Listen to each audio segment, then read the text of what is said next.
Welcome to Beyond Our Focus. I'm Stefan, this is Amanda, and this is Breaking Prisms for May 7th. Today we're going over the 5th episode of the new Twilight Zone by Jordan Peele. Or he's the producer, and he's in it. He's not as far as I know, he's not the writer and directors of these episodes. Well, I know for a fact he's not the writer and directors. That's because we looked it up at one point. But he's overseeing things to a degree. This new episode is called Wunderkind, right? Wunderkind? Mm-hmm. Or Wunderkid? Wunderkind.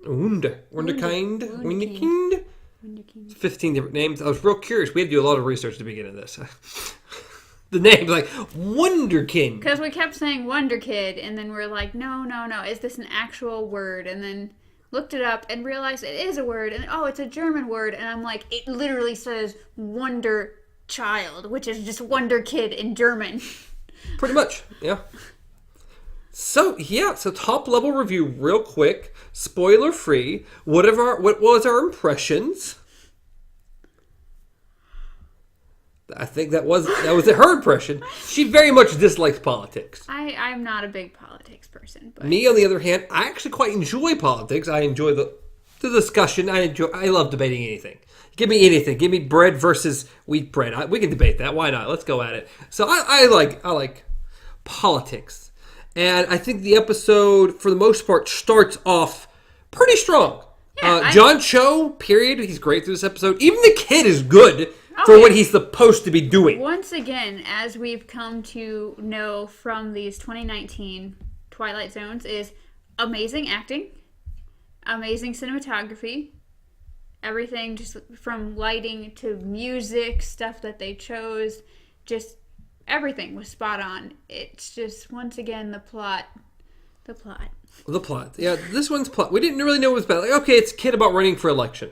That's the plot. Okay, well, let's see how that goes. But we'll go with it.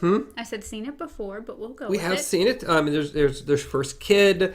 I think you mentioned another one. I just said Corey in the house, but that wasn't a kid running for president. It was just a kid who lived in the White House. Well, there's an old 90s movie with Sinbad called First Kid. And I think in some ways that probably was a better movie than this was, unfortunately. Just because I can't even say that. I can't even say that because I don't actually know. It's been so long since I've seen First Kid. I'll say at least that one, they wasn't trying to make just a strong political statement. Yeah. But I don't know. Maybe it did. I don't remember. I was a kid when I watched it, so I definitely didn't catch on to it if it did. No.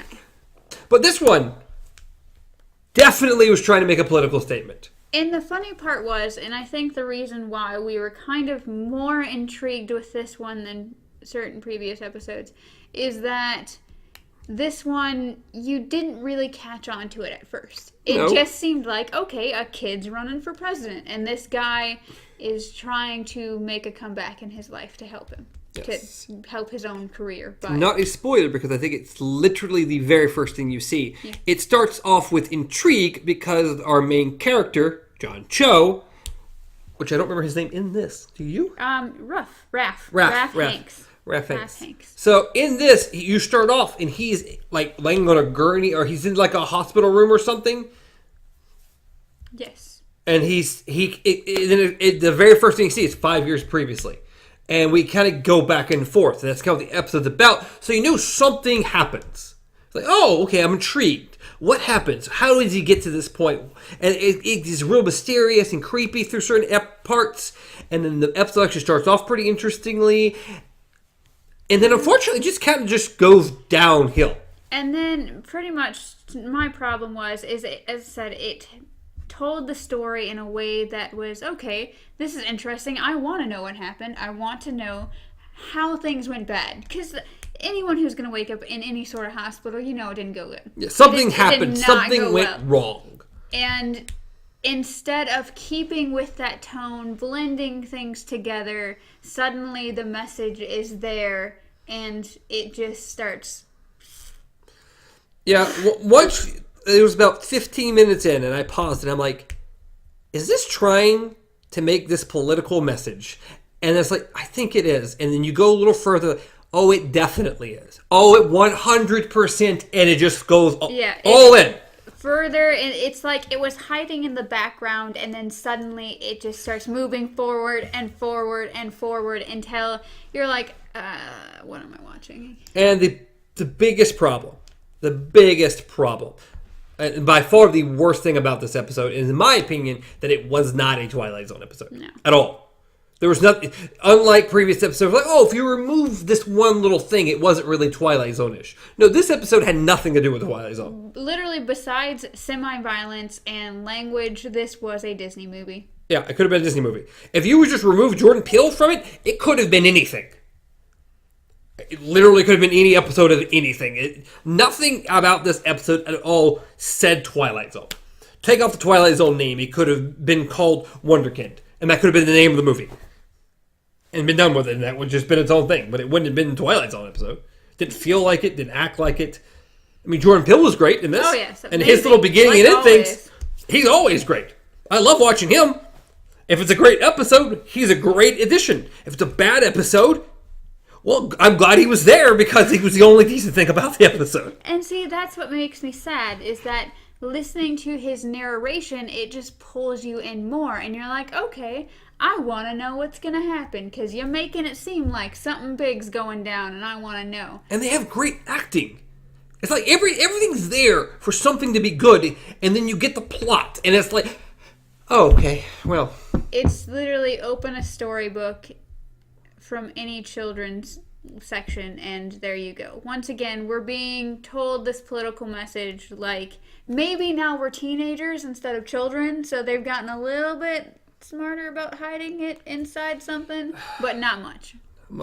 And again, the longer you go on, what if you figure it out, which in my opinion is not very hard if you have any idea about politics whatsoever or paid any attention the last couple of years.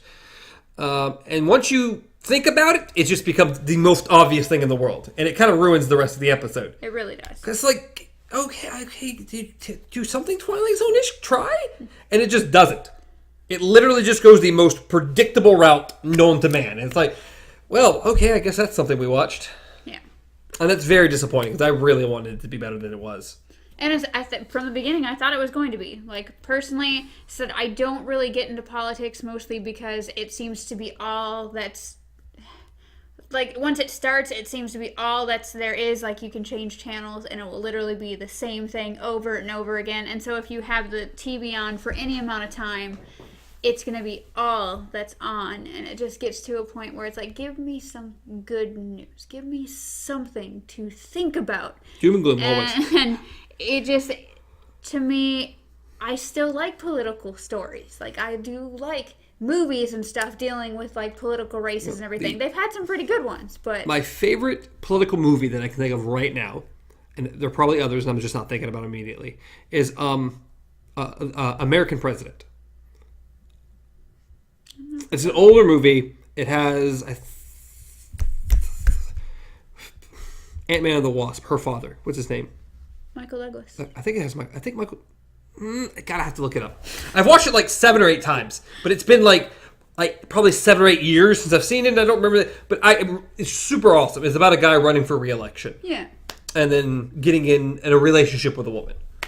And see, I don't mind that. I don't mind things where it goes through the election process. I don't mind when, even if it's just mayor of something, just going through the debating and the voting and everything, you can make it interesting. And this was just, you threw a kid in there, and that's a kid to represent things. That was about it.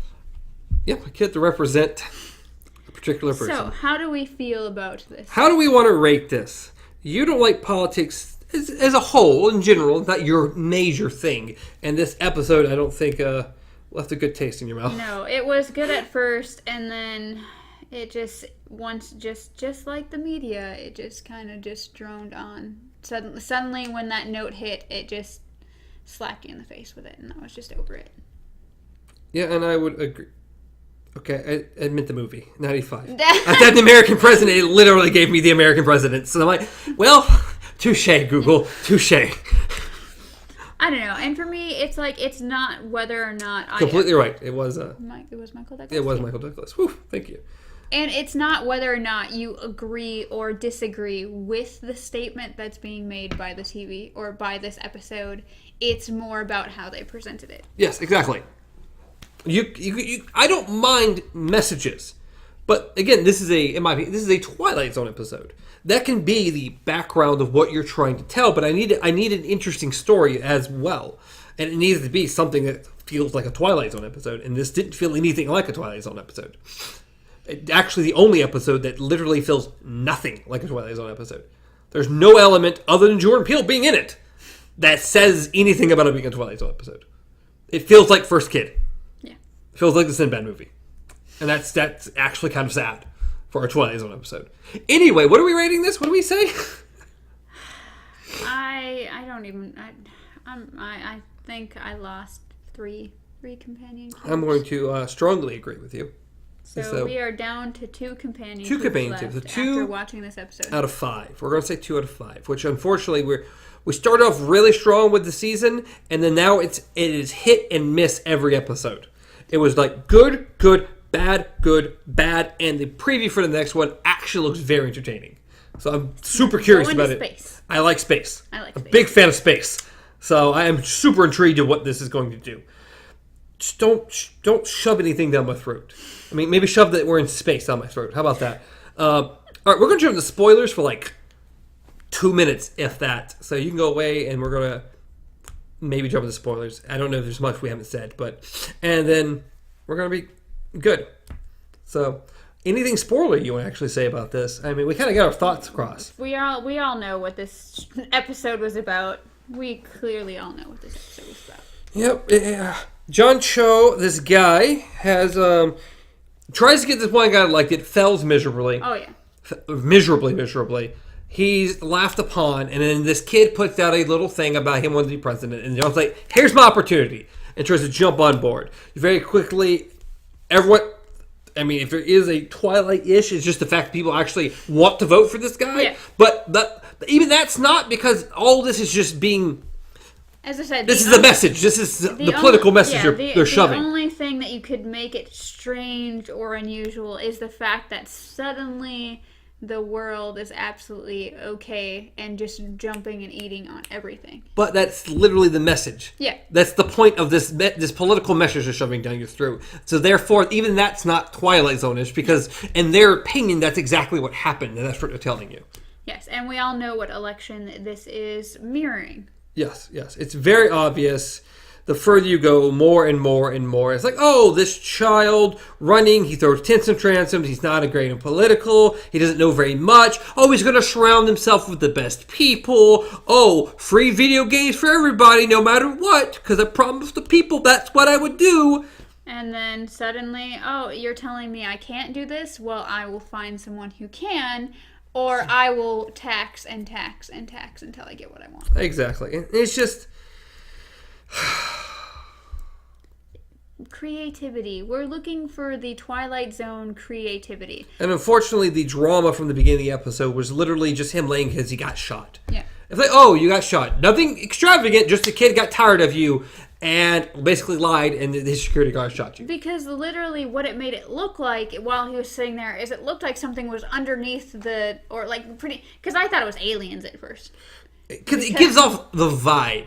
They're very mysterious. You don't have a weird voice off screen. You see blurry legs going across the background, so you can't quite tell what it is. He keeps wincing, and every time he winces, it looks like something's moving underneath the cloth and blood's coming out. And I'm like... They make it seem mysterious until you find out what it is, and it's like, well, that's the most boring conclusion I could have ever gotten. Yes, and early on, you find out the kid hates doctors, and then he hates old people being doctors, so it's a kid operating on him. Yes, so really the only thing about that entire scene, the only reason why it was there is just to show in the end that he shot himself in the foot by helping this kid only because he wanted to get back in good light. Yes. So he does this to this kid or for this kid and ends up paying for it in the end. And we find out in the end as well the kid was completely using him as well. Oh, yeah. So the kid's kind of evil anyway, which again goes to 100% the message they're trying to drop down your throat. And I'm fine with the message if that's what you wanted to tell. It just could have been more subtle and not completely thrown in your face again. There was way too many similarities between actual or perceived events and... Yes, this kid. Yeah. So, disappointing.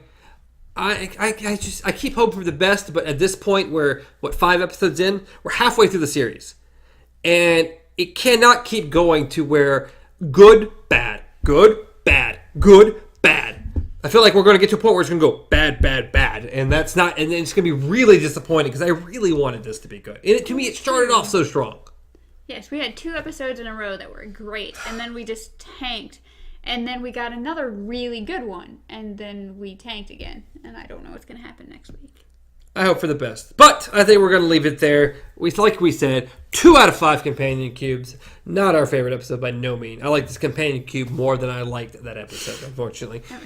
I like this companion cube more than I like all those episodes, but that's fine.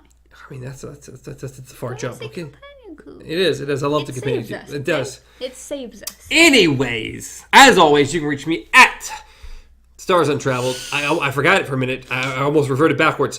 Reach Amanda at KZPub. Reach the show at Beyond Our Focus on practically anywhere, including YouTube and podcast services around the globe. Maybe. Anything else? I think we are set.